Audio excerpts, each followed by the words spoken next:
1920, yet only two still exist, the Ticonderoga and the ferry boat Eureka in San Francisco.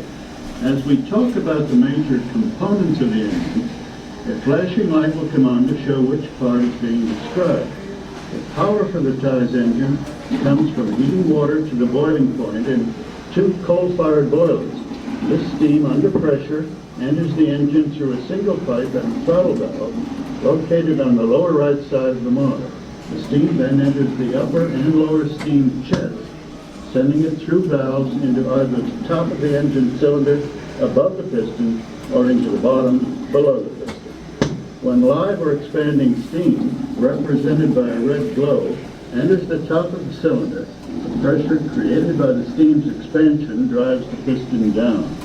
At the same time, exhaust steam is forced out through valves at the bottom of the cylinder into the condenser, where a spray of cold lake water cools the steam, condensing it and turning it back to That's water. what's happening As there. steam is cooled, it collapses, creating a partial vacuum, which helps pull the piston down, thus adding greatly to the efficiency of the engine. When the piston reaches the bottom of the cylinder, the process is reversed.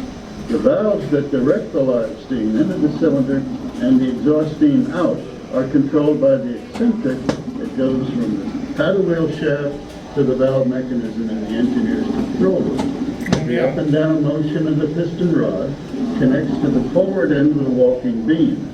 The walking beam rocks back and forth, transferring the power to the connecting rod and crank that turns the paddle wheels.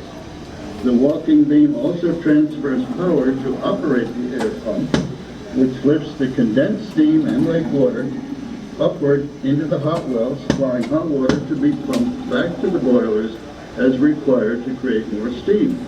Excess water is discharged overboard. It was the engineer's job to coax this massive engine to life. To start the engine turning, he used the starting bar to manually operate the valve.